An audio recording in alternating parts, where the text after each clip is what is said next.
sur les freins. J'étais pratiquement opposé à ce machin-là. Hein. J'ai pris conscience que l'aménagement d'un territoire, ça se fait pas au niveau d'une commune. Les couloirs écologiques, ça ne s'arrête pas à la limite de la commune. Donc c'est vrai qu'il fallait peut-être le faire quand même au niveau au moins du bassin de vie, au moins du niveau de l'intercommunalité. Aujourd'hui, c'est un peu la frustration. Ça a permis à la métropole de rentrer dans l'intimité de chaque commune. Et c'est vraiment finalement cette bonne rencontre des différentes échelles. Je me demande si j'avais su dans quoi je mettais le doigt, si je l'aurais mis. On ne se déjuge pas. Il va falloir qu'on se parle vrai. On s'est rendu compte que souvent, quand on allait sur les communes, les gens qui étaient voisins ne se connaissaient même pas. Et justement, en apprenant à se connaître, c'est devenu très convivial. L'élaboration d'un PLUI relève d'un travail minutieux de bénédictin allié à la ruse du jésuite.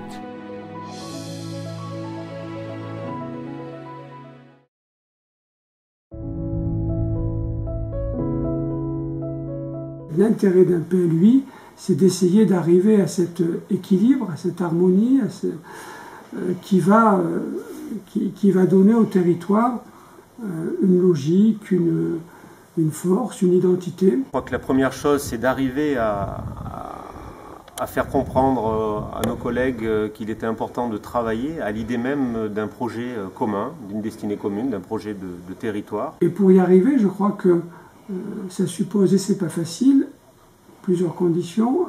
La première, c'est que chaque maire ne raisonne plus en tant que maire de sa commune. Être en mesure de l'élaborer, de le partager le plus largement possible, et sans doute de fixer l'ensemble des modalités liées à l'exécution de ce document d'urbanisme, être en mesure de les rassurer.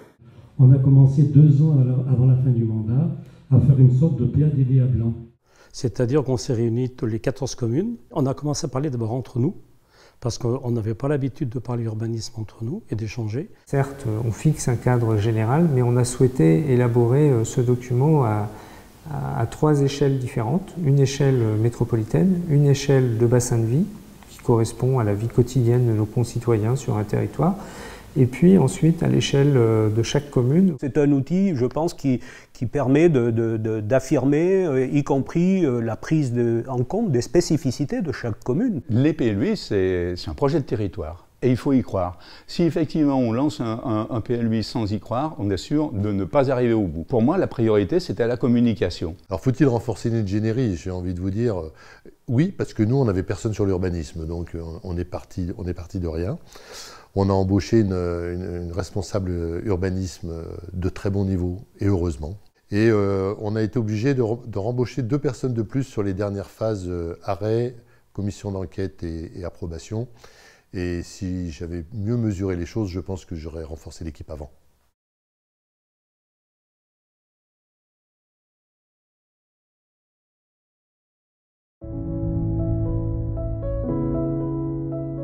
Ce n'est pas un long fleuve tranquille. L'équation, elle tient dans le temps avec une mobilisation des interlocuteurs. Ça, c'est essentiel. C'est beaucoup de temps.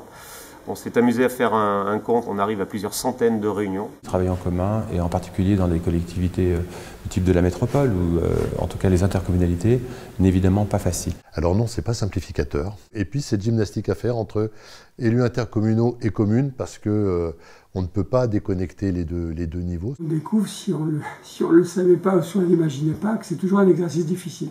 Dans le village où je suis le maire, nous avons dû déclasser 20 hectares de terrain constructible en terrain inconstructible. Donc on a craint les coups de fusil. Un PLUI, finalement, c'est gérer des paradoxes, c'est essayer de trouver un équilibre entre des tensions. Le PLUI, c'était quelque chose de très abstrait. On vous dit, on va faire un PLUI, c'est complexe. C'est vrai qu'il y a beaucoup de thématiques. D'abord vous dire que ça n'a pas été complètement simple avec nos collègues, parce que nous partions tous de situations complètement différentes, certains avec des documents d'urbanisme obsolètes, des POS caducs, certains au RNU, d'autres avec des documents un peu plus récents. C'est cette spécificité de massif rural, avec une partie montagne, une partie plaine.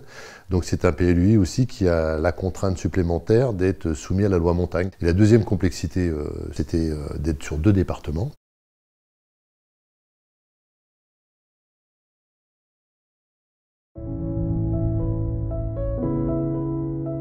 Le PLUI, c'est aussi parfois des contraintes dans l'intérêt de tous. Il faut pousser à plutôt de la négociation, C'est ce qu'on appelle l'urbanisme négocié.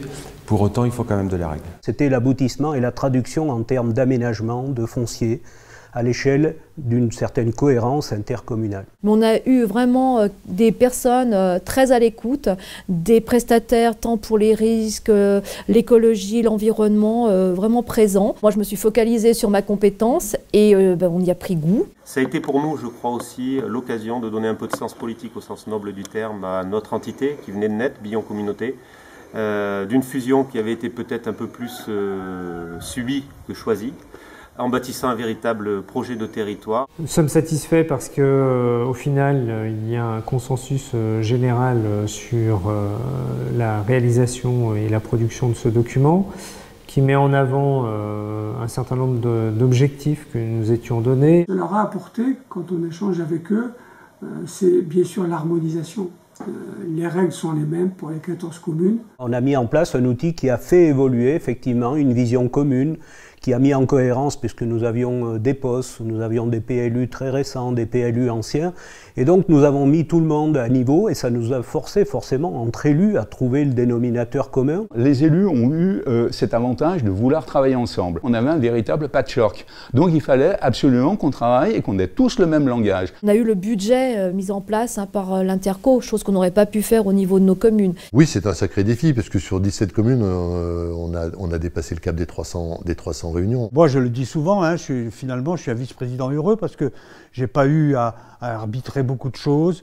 Ils ont accompli un travail lourd, remarquable, avec beaucoup de compétences et beaucoup de finesse la plupart du temps.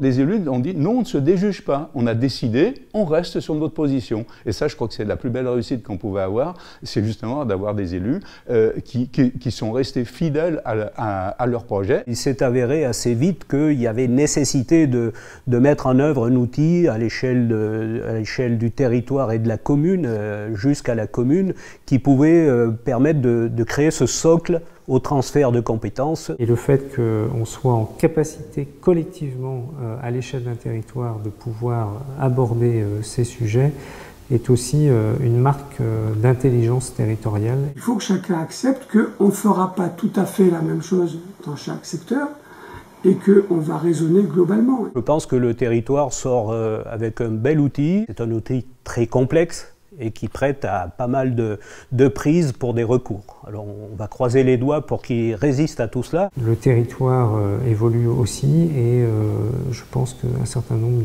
de sujets ressortiront au gré des évolutions du PLUH. Il y a une chose qu'il faut dire, c'est que le défi qui nous était donné, c'est de réaliser ça en 3 ans. Ce défi-là a été relevé. Et on a évolué et aujourd'hui on travaille vraiment main dans la main. Au final, c'est un document qui a été arrêté fin 2018 à l'unanimité au sein de notre conseil communautaire. Je pense que notre PLUI sera abouti et je n'ai pas de point négatif.